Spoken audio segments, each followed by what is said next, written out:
Vamos começar então em Hebreus 11, versículo 8. Pela fé, Abraão, sendo chamado, obedeceu, indo para um lugar que havia de receber por herança, e saiu sem saber para onde ia. Pela fé, habitou na terra da promessa como em terra alheia, morando em cabanas, com Isaque e Jacó, herdeiros com ele da mesma promessa, porque esperava a cidade que tem fundamentos, da qual o artífice e construtor é Deus. Vamos continuar no verso 13, aí no mesmo capítulo. Todos estes morreram na fé sem terem recebido as promessas, mas vendo-as de longe e crendo-as e abraçando-as, confessaram que eram estrangeiros e peregrinos na terra. Porque os que isto dizem claramente mostram que buscam uma pátria. E se, na verdade, se lembrassem daquela de onde haviam saído, teriam oportunidade de tornar.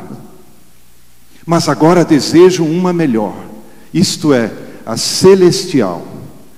Por isso também Deus não se envergonha deles de se chamar seu Deus, porque já lhes preparou uma cidade. Deus não se envergonha de chamar-se Deus daqueles que têm um coração peregrino aqui na terra. Amém? Na realidade, nós vivemos uma tensão constante entre ser indígena, ou vou usar uma palavra mais clara ainda, ser índio aqui da terra, ou ser peregrino. Só tem essas duas opções. Ou nós somos indígenas e vivemos esse aspecto nativo da nossa humanidade, ou assumimos em Cristo a nossa cidadania celestial e um coração peregrino. Lembrando que sempre estamos de passagem por aqui. Aqui não é o nosso lugar final. Então vivemos essa tensão. Por um lado, partimos para uma contracultura, porque a vida em Cristo é uma contracultura. Jesus traz novos valores, novos conceitos, os nossos paradigmas têm que mudar e há uma constante transformação. E nos sentimos estranhos mesmo aqui na terra. Por outro lado, nos contextualizamos para sermos missionários, para levarmos as boas novas, para levarmos o Evangelho no mundo em que vivemos. Então nos adaptamos. Assim como a minha esposa lá na Índia, poucas semanas atrás, uma das primeiras coisas que alguém disse para ela: você tem que trocar essas roupas aí. E ela saiu com uma indiana lá, foram para uma loja, e ela voltou indiana, vestida como uma indiana, com todas aquelas cores, e ela linda, né? Como sempre, de qualquer jeito está linda, né? Mas ficou ainda mais linda com todas aquelas cores, contextualizando. Por um lado, nós nos separamos do mundo, mas por outro, participamos. Nós entramos nas estruturas da sociedade. E nós somos sal e luz. Na política, na educação, na ciência, na arte, no esporte, na economia, em todas as estruturas da sociedade. E fazemos diferença. Transformamos esse mundo. Então, por um lado, nós estamos no mundo, mas não somos do mundo. Como Paulo dizia, somos todos, ou somos tudo para todos, para de alguma maneira salvar mais alguns. Mas por outro lado, não nos deixamos moldar por esse mundo. Então vivemos essa constante tensão. E Abraão é esse peregrino fantástico que nos traz uma perfeita sintonia dessa tensão que ele vivia. não sede conformados com este mundo, mas sede transformados pela renovação do vosso entendimento, para que experimenteis qual seja a boa, agradável e perfeita vontade de Deus. Ele viveu essa tensão e nos dá muitas lições. Então vamos lá, vamos ver algumas lições com o nosso velho Abraão. Primeira, o coração peregrino ousa mudar para o desconhecido. Em Gênesis 12, de 1 a 4, é muito interessante porque começa com uma ordem. O Senhor disse a Abraão: sai-te da tua terra, da tua parentela, da casa de teu pai, para a terra que eu te mostrarei. E aí vejam que bonito. E assim partiu Abraão, como o Senhor lhe tinha dito. Vem uma ordem, vai, sai, e aí vem a resposta. E assim partiu Abraão. Abraão era um homem comum, como você e eu, vivendo uma vidinha normal, morando ali, um pouquinho para lá de Bagdá, sabe? O atual Iraque, um pouquinho para lá de Bagdá. Ele morava ali, e Deus disse: sai da tua terra. Deus entra nessa vidinha normal, essa vidinha ordinária, e o convida para algo extraordinário. Algo tão significante que transformaria a história do mundo. E por isso nós estamos aqui hoje conversando, lendo, recebendo, ouvindo a voz de Deus, baseados na vida dele. Algo tão significante que realmente impacta o mundo.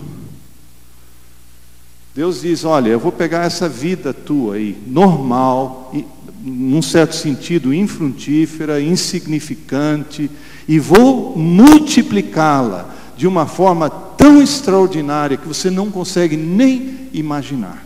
Mas para isso você tem que mudar. Tem que abrir mão da tua agenda, abrir mão dos teus planos.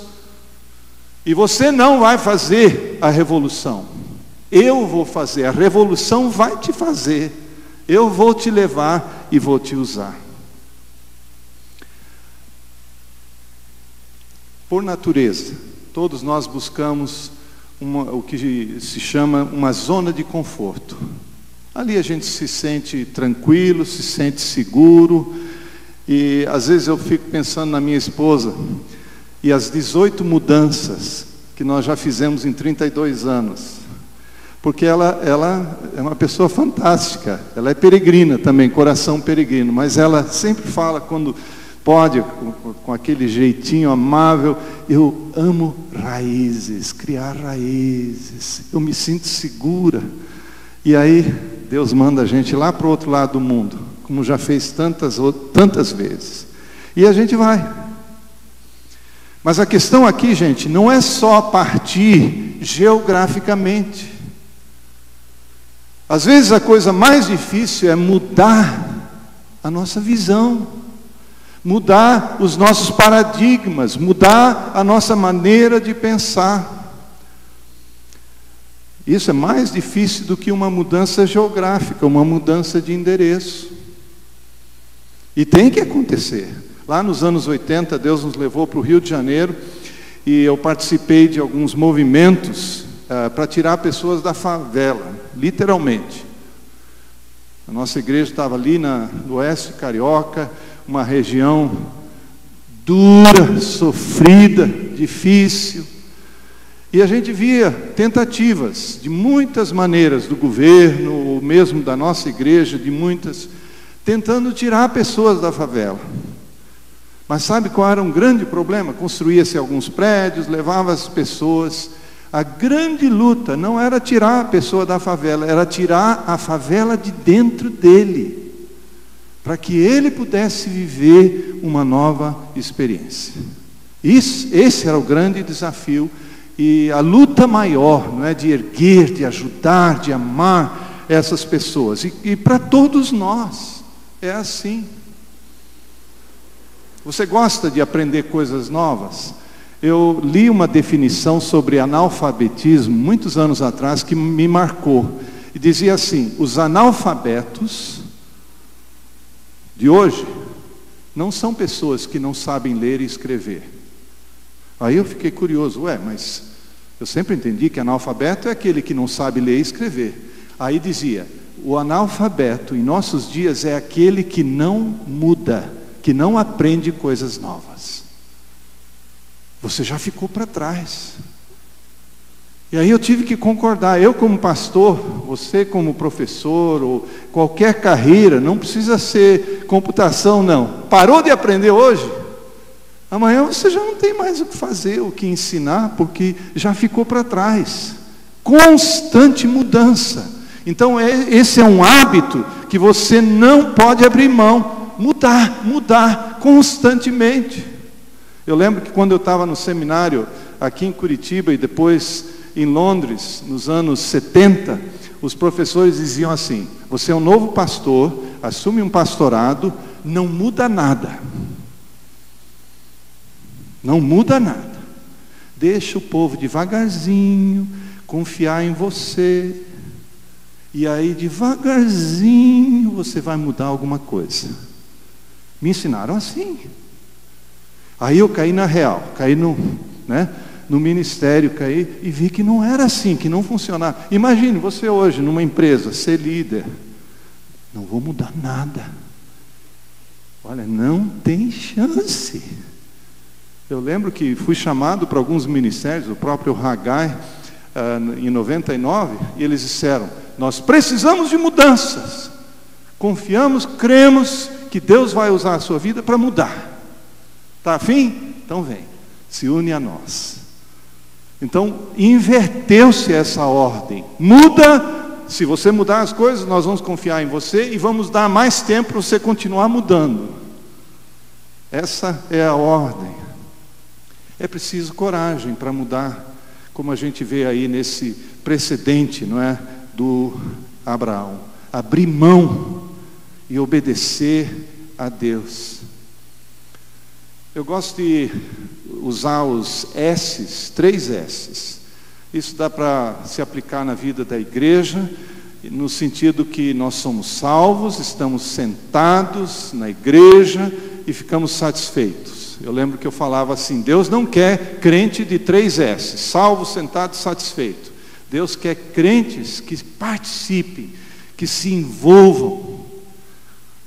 Mas dá para aplicar esses 3 S's de uma outra maneira.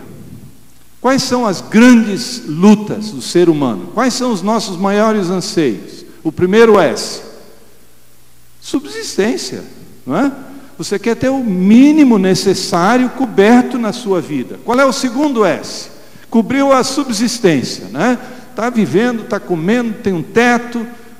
O que você quer? Qual é o próximo passo? Sucesso, não é? Eu quero crescer, quero expandir, quero olhar mais longe, quero ver as coisas melhor. Sucesso. Mas lá no fundo há um terceiro nível, que é significado. Não é apenas subsistência e sucesso. Eu quero trazer a minha vida num nível de significado. E isso vem apenas com mudanças, aprendendo constantemente. Eu era pastor agora lá no Rio de Janeiro, nos anos 80, finalzinho de 80.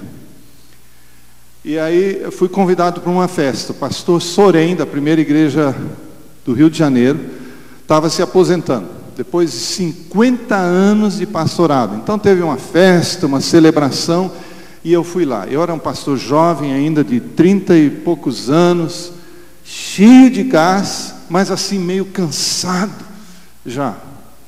Estava há poucos anos numa igreja. Aí eu pensei um pouquinho, eu vou fazer uma pergunta para ele. E achei um momentinho que ele estava parado assim, meio tranquilo. E eu, ali na festa, cheguei e disse: pastor, 2 perguntas. Primeiro, como é que o senhor conseguiu ficar na mesma igreja 50 anos? E não se cansou? E uma outra pergunta: como é que a sua igreja aguentou o mesmo pastor 50 anos? A mesma voz, o mesmo jeitão, talvez muitas das mesmas histórias, e ele com aquele jeito, né, muito eloquente, 80 e tantos anos, mas com muita autoridade e força.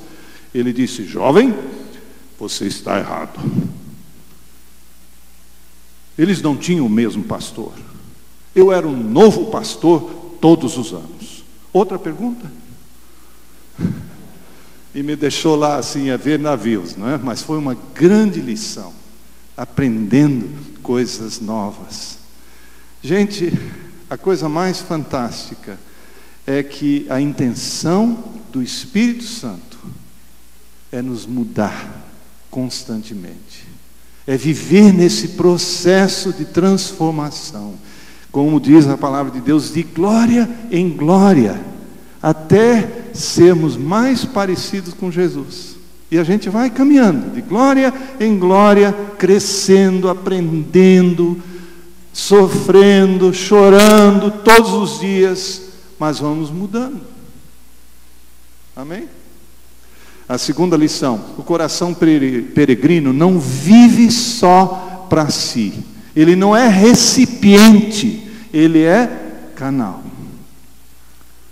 Em Gênesis 12, verso 2, Deus diz assim: far-te-ei uma grande nação, abençoar-te-ei e engrandecerei o teu nome, e tu serás uma bênção. Um parênteses aqui, esse é o versículo de vida da minha esposa. Nós dois, cada um tem um versículo de vida, e esse é o verso dela: abençoar-te-ei e tu serás uma bênção. Uma pessoa toda enrolada em si mesmo faz um pacote muito pequeno. Uma pessoa que só se banqueteia em si próprio, está sempre com fome, não vai se satisfazer. Ano passado eu fiz uma viagem a Israel, não era a minha primeira viagem, mas dessa vez a minha esposa e meu filhão de 25 anos estavam com a gente. Foi muito, muito gostoso.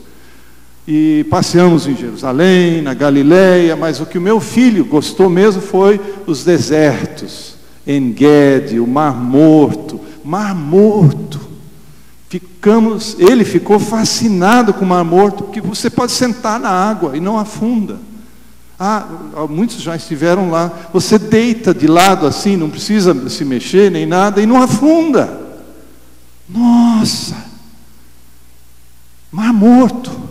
Mortinho, não tem uma vida, não tem um peixe, não tem nada. Morto. Só tem sal. Sabe por quê? Só recebe.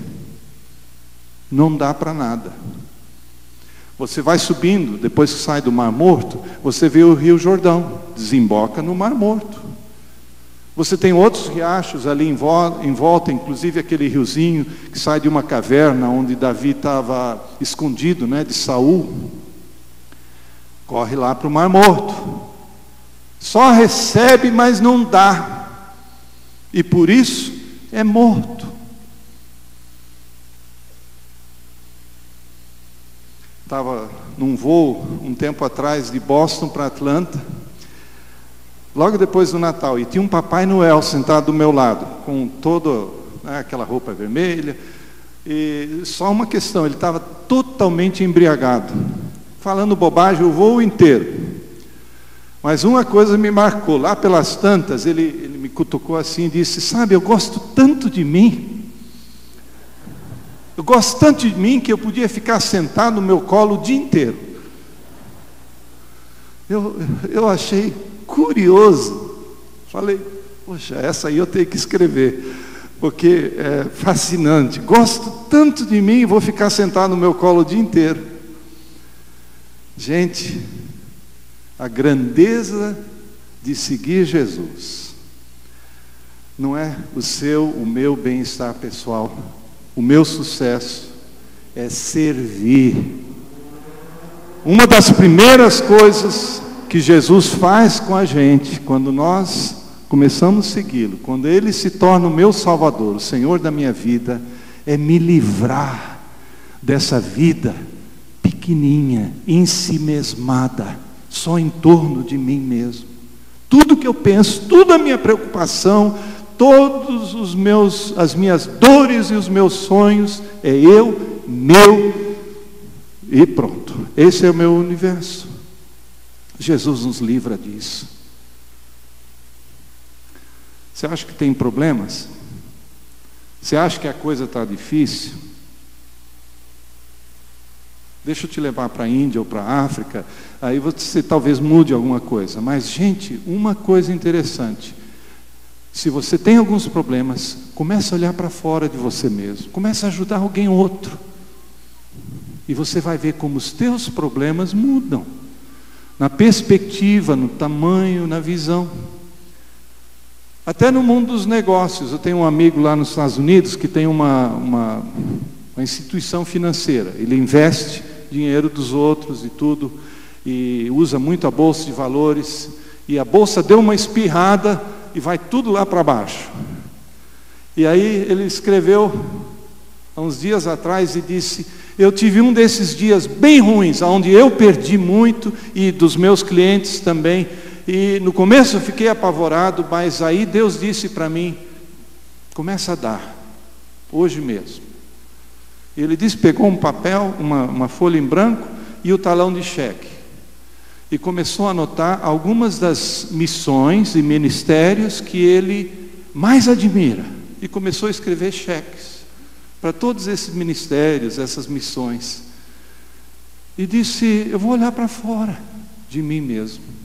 Aí ele fez uma outra coisa mais curiosa ainda, bem radical, mas eu achei interessante. Ele pegou um bolo de dinheiro e saiu no corredor, onde as pessoas penduram os casacos, né, os funcionários que trabalham ali naquele escritório, e começou a colocar dinheiro nos bolsos de todo mundo. Aí pensei, puxa, mas ele está perdendo dinheiro e agora vai distribuir. Aí mais uma coisa mais curiosa ainda, ele disse que pegou uma rua onde tinha pedágio, uma estrada onde tinha pedágio, ele pagou o dele e disse: deixa eu pagar o do carro de trás também. Chegou em casa à noite, não lembrava mais que tinha problema. No dia seguinte as coisas já começaram a mudar, porque essas espirradas, né, da bolsa de valores vão para cima, para baixo. O coração peregrino é assim. Ele não está pegado a essas coisas. Ele olha para fora de si mesmo. Ele quer glorificar a Deus. O que mais? O coração peregrino tem sempre novos encontros com Deus. Vejam esse texto aqui em Gênesis 12, a partir do verso 6. Passou Abraão por aquela terra até o lugar de Siquém, até o carvalho de Moré, e estavam então os cananeus na terra. E apareceu o Senhor a Abraão. Vamos parar aqui. Apareceu o Senhor a Abraão. Eu acho fantástico esse texto. Sabe por quê? Abraão está embaixo de uma árvore, na sua peregrinação, na sua viagem. E de repente, Deus aparece. E se você continuar lendo o texto, você vai ver que isso não foi uma vez nem duas. Era constante. Um pouquinho mais adiante, invocou o nome do Senhor e edificou ali um altar, porque Deus falou com ele, porque Deus apareceu de novo. Gente, eu não sei como é que você encontra forças para continuar, mas para mim eu sei. O único jeito é esperando Deus falar comigo, é Deus aparecendo de novo e de novo e de novo. E você tendo essa experiência de novos encontros com Deus. Eu tive muitos encontros com Deus na minha adolescência, a minha chamada. O pastor Davi falou, eu fui chamado aqui no Paraná, estava ali numa viagem no litoral, com 13 anos de idade, e Deus tocou a minha vida. Deus, através de um missionário com mais de 80 anos, Deus disse: eu quero você. E eu tive aquele encontro magnífico com Deus que mudou, sacudiu a minha vida completamente. Ali eu disse: eu quero te seguir, eu quero te servir. Mas será que tem novos encontros? Se alguém desse a oportunidade para você dar o seu testemunho hoje à noite, você podia falar de alguma coisa recente. Deus tem falado comigo, Deus tem aparecido sim na minha vida. Olha, eu sou batista de várias gerações, 3, 4 no mínimo, pode ser bem mais. Os meus avós já eram batistas quando vieram lá da Escandinávia, lá da Letônia para o Brasil. Mas eu creio na segunda bênção.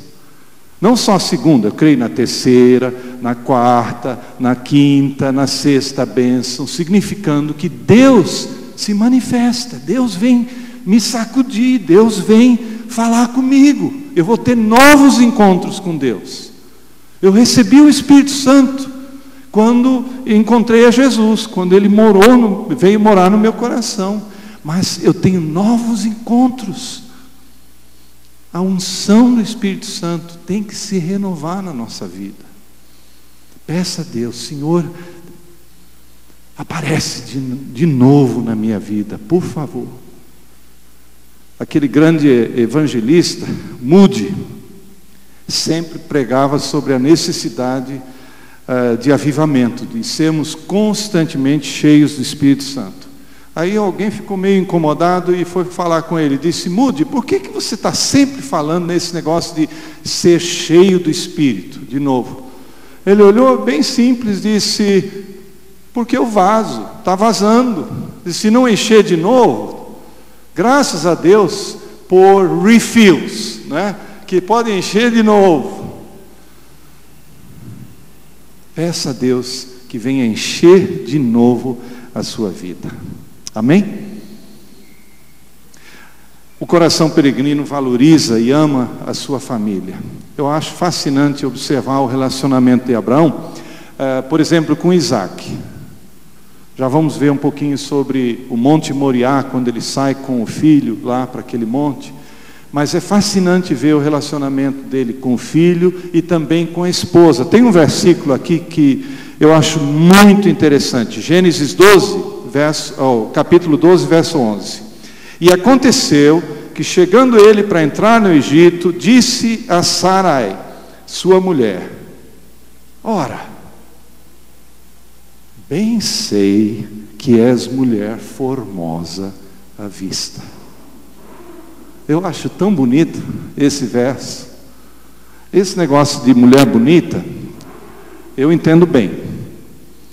Porque Deus me deu uma esposa maravilhosa. Cada dia que passa, eu vou voltar para Atlanta para celebrarmos 32 anos de casados. E ela está cada dia mais linda.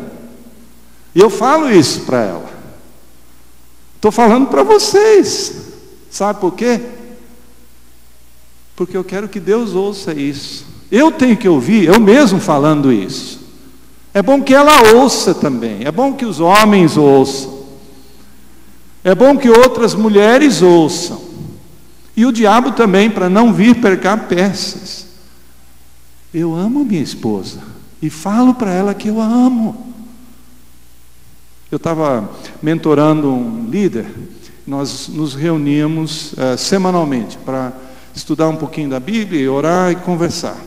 E numa dessas conversas ele chegou para mim, muito estranho, e veio com uma bomba. Ele disse: eu não gosto mais da minha esposa. Eu acho ela tão feia. E olhou para mim, e eu não sei o que fazer. O que você me diz? Aí eu engoli seco, porque eu não estava preparado para aquilo. E eu disse: bom, a primeira coisa, cala essa boca. Para de falar isso. Pede perdão a Deus, se arrepende. E muda isso aí. Gente, é coisa muito séria. Bem sei que és mulher muito formosa. Homem, vai para casa e fala isso para sua esposa. Fala todo dia para ela que ela é bonita. E sabe, ela é uma flor, vai florescer, né? À medida que a atmosfera, e você vai ver como vai ficar bom. Amém? Ok. O coração peregrino é hospitaleiro. Gênesis 18. Depois apareceu o Senhor nos carvalhos de Mamre, estando Abraão sentado à porta da tenda, no calor do dia. E levantou os seus olhos e olhou, e eis 3 homens em pé junto a ele. Vendo-os, correu da porta da tenda ao encontro, inclinou-se à terra e disse: se agora tem achado graça aos teus olhos, rogo-te que não passes de teu servo, que se traga já um pouco de água, e lavai os vossos pés, recostai-vos debaixo dessa árvore, e trarei um bocado de pão, para que esforceis o vosso coração. Depois passareis adiante, por isso chegastes até o vosso servo. E disseram: assim faze, como disseste. E aí Abraão apressou-se em ir ter com Sara a tenda, e disse-lhe: amassa depressa 3 medidas de flor de farinha, faze bolos. E correu Abraão às vacas, e tomou uma vitela tenra e boa, e deu-a ao moço, que se apressou em prepará-la. E tomou manteiga e leite, e a vitela que tinha preparado, e pôs tudo diante deles. E ele estava em pé junto a eles, debaixo da árvore, e comeram. Não é lindo isso? Abraão, a barraca ali, embaixo de uma árvore, calor do dia, e 3 estranhos passando. Não é lindo isso? Esse coração hospitaleiro. Viajando pelo mundo, eu tenho recebido a bênção da hospitalidade constantemente, em tantos lugares. Me lembro lá atrás, em 74, quando eu cheguei em Londres, na Inglaterra, para ficar lá 4 anos, sem voltar ao Brasil, 4 anos estudando. Cheguei lá, meu inglês michuruca, não conhecia quase ninguém, e era Natal, Ano Novo, e eu sozinho em Londres, lá na escola de inglês, antes de entrar no seminário. Aí veio um homem e disse: você vai passar a noite de Ano Novo lá em casa, tá bom? Me convidou, eu entendi isso aí. E fomos lá para a casa dele, e tinha lá a família dele, a esposa, os filhos, uma família bonita, e sentamos ao redor da mesa. Foi fantástico. O que eu achei mais interessante, aquele pai de família celebrando a ceia do Senhor, com seus filhos, com a esposa, comigo ali. Foi lindo, nunca me esqueci daquele homem, aquela família com coração hospitaleiro.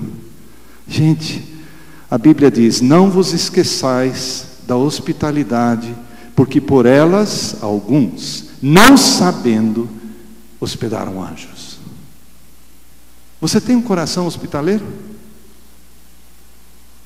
Você nem imagina, Deus tem um anjo preparado para mandar e abençoar a sua família. Eu estava na Austrália, encontrei lá um irmão chamado Greg. Foi uma conversa assim rápida, no final de um curso, de uma reunião que eu estava lá falando.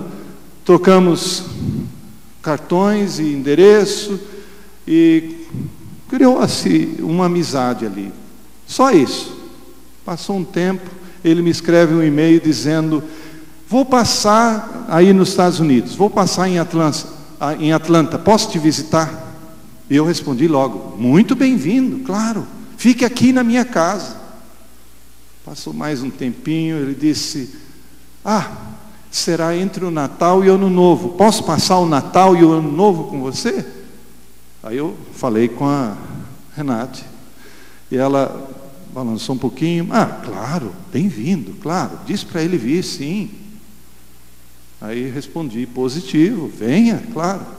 Aí veio um outro e-mail: não falei, eu vou com a minha esposa e 4 filhos. Aí eu falei de novo com a Renate, e ela disse: bom, já falamos que veio, agora que veio. Gente, foi fabuloso. Eu ainda lembro, nós abraçados na cozinha, um pouquinho antes de levá-lo de volta ao aeroporto, ali, depois daquela semana juntos, que comunhão. Ele falou assim: olha, essa unidade que eu sinto com você, com a sua família, é tão profunda que eu confio a minha conta, concorrência, né? Eu confio a minha conta bancária, eu confio a minha esposa, confio qualquer coisa a vocês. Foi essa comunhão tão profunda, tão linda. Gente, eu não vou dar o nome nem o endereço, mas eu estou sendo hospedado, como sempre fui aqui em Curitiba, principescamente, de fato. E eu queria lembrá-los o seguinte: quando você está hospedando alguém, não é hora de ser econômico. Quando você está você sozinho, você e a sua esposa, aí dá para economizar bastante. Agora, está recebendo alguém, faz o que Abraão nos ensina aqui. Pega o melhor, né? Aí é hora de abrir, de esparramar o coração, né? E abençoar mesmo pessoas.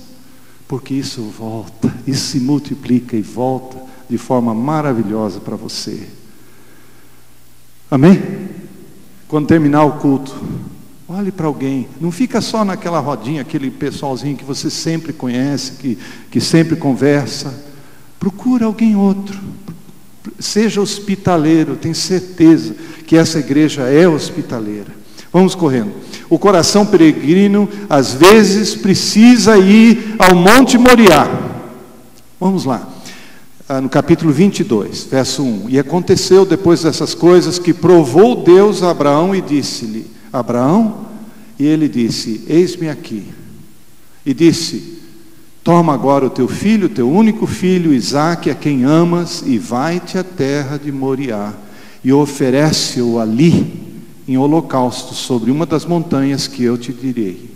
Então se levantou Abraão pela manhã de madrugada, albardou o seu jumento, tomou consigo 2 de seus moços, e Isaque, seu filho, cortou lenha para o holocausto, e levantou-se e foi ao lugar que Deus lhe dissera.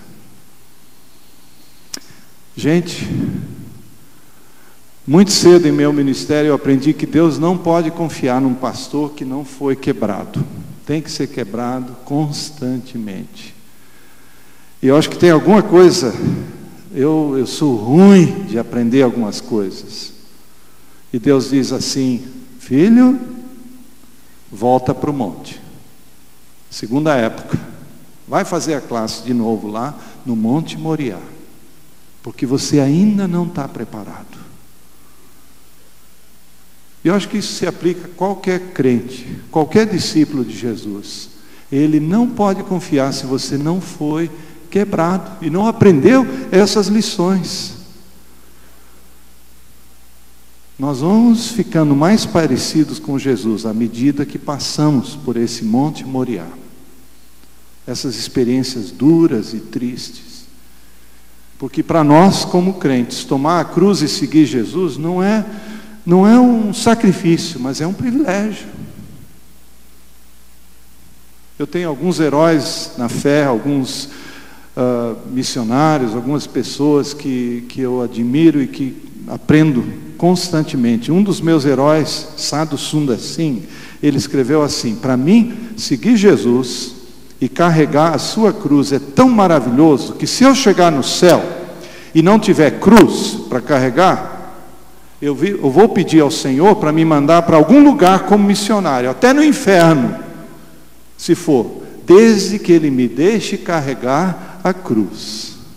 E aí ele diz: a coisa mais triste na vida é não ter uma cruz para carregar. E agora, José? Ir para o Monte Moriá é parte dessa peregrinação. A gente não quer ir para lá.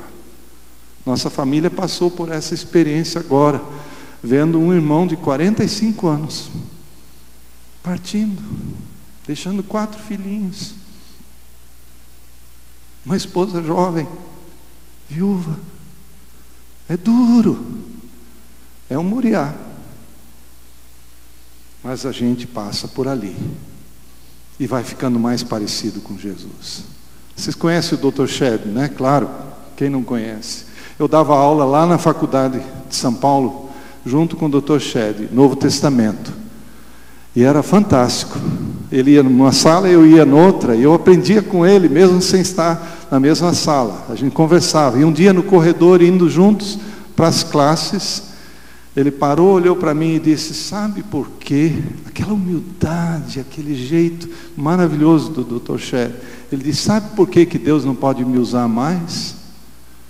Porque eu ainda sou muito importante para mim mesmo. E continuou andando. E eu parei e fiquei pensando: esse homem falar isso? E eu? Porque para mim ele era, não é, um mentor, aquilo que eu gostaria de ser, nessa humildade, coração e tudo mais. O coração peregrino não viaja sozinho.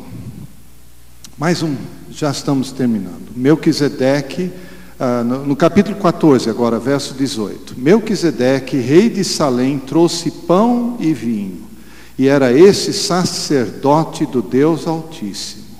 E abençoou e disse: bendito seja Abraão pelo Deus Altíssimo, possuidor dos céus e da terra. Bendito seja o Deus Altíssimo, que entregou os teus inimigos nas tuas mãos. E Abraão deu-lhe o dízimo de tudo. Eu acho fascinante essa experiência de Abraão com esse homem, Melquisedeque.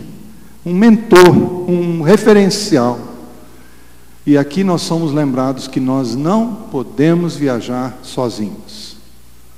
Abraão tinha um Melquisedeque.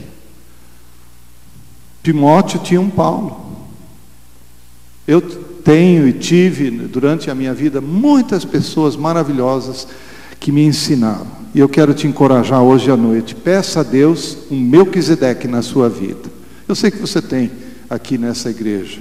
Você tem os pastores, Deus te deu aí um monte de pessoas maravilhosas. Mas peça a Deus um Paulo para você. Um Melquisedeque, alguém que você possa estampar, que possa ser aquele referencial para você continuar crescendo. O coração peregrino está seguro nessa aliança com Deus. A gente vai ler lá na frente em Gênesis 17: sendo pois Abraão da idade de 99 anos, apareceu o Senhor a Abraão e disse-lhe: eu sou Deus Todo-Poderoso, anda em minha presença e sê perfeito. Porei a minha aliança entre mim e te multiplicarei grandissimamente. Então caiu Abraão sobre o seu rosto e falou Deus com ele, dizendo: quanto a mim, eis a minha aliança contigo, serás o pai de muitas nações, e não se chamará mais o teu nome Abraão, mas Abraão, e será o teu nome, porque por pai de muitas nações te tenho posto. Essa aliança, esse compromisso com Deus é maravilhoso. Deus tem uma aliança comigo, eu tenho uma aliança com Deus. Eu posso olhar naqueles momentos. É que nem um casamento. Eu tenho, não só essa aliança aqui na mão, foi feita pelo meu querido amigo já com Jesus, o Alfredo Kitzig, né? Mas essa aliança você tem que carregar no seu coração. Um dos textos de vida para mim é o Salmo 23, o verso 6. Certamente que a bondade e a misericórdia do Senhor me seguirão todos os dias da minha vida. Bondade e misericórdia. A gente vai para Moriá, vai para outros lugares, a vida apresenta surpresas, mas Deus nos dá essa graça. Eu gostaria que você levasse no seu coração hoje à noite essas lições do peregrino, do coração peregrino do Abraão. Que a gente saia daqui para uma nova semana com o coração aberto, dizendo: Senhor, continua trabalhando na minha vida, continua mudando. Vamos ficar de pé, por favor.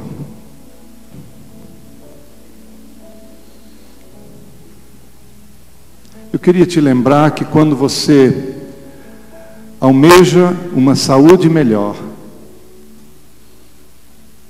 na realidade você almeja o céu. Quando você sonha com um romance, talvez, na sua vida, na realidade é o seu coração pedindo mais do amor de Deus na sua vida, porque só Ele realmente pode preencher essa necessidade do nosso coração. Queria te lembrar que cada vez que você deseja uma experiência de intimidade maior com alguém, na realidade, lá no fundo, a sua alma está pedindo para estar mais perto de Deus, para você andar mais juntinho de Jesus. Quando você sonha com uma casa mais bonita, com beleza ao seu redor, com arte, música, na realidade o teu coração está com saudade do céu, porque nós somos apenas peregrinos. E eu disse ali no funeral do meu irmão, poucos dias atrás: você acha que já viu beleza aqui na terra? Você acha que já ouviu música bonita? Você acha que já viu coisas lindas? Já viu uma casa maravilhosa? Espere, espere. Você vai ver o que é coisa linda. Porque o nosso coração tem saudade do céu, tem saudade de Deus. Cada vez que você tem uma grande alegria, uma celebração bonita, e como é bom ter esses momentos, mas são apenas momentos, né, na nossa vida. Isso é apenas um prelúdio de uma festa verdadeira que vai acontecer quando esse coração peregrino, cansado, chegar lá, na presença do Senhor. Vamos inclinar nossa cabeça agora, todos, por favor. Eu queria te dizer novamente, vocês que já conhecem Jesus, seguir Jesus é o projeto de vida mais fascinante que você pode ter.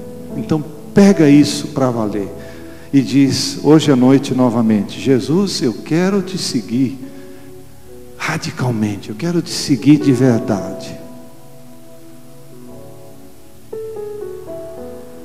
E talvez há pessoas aqui que ainda não entregaram esse coração peregrino para Jesus, que ainda estão se sentindo completamente inativos. Esse é o meu mundo, é só isso aqui.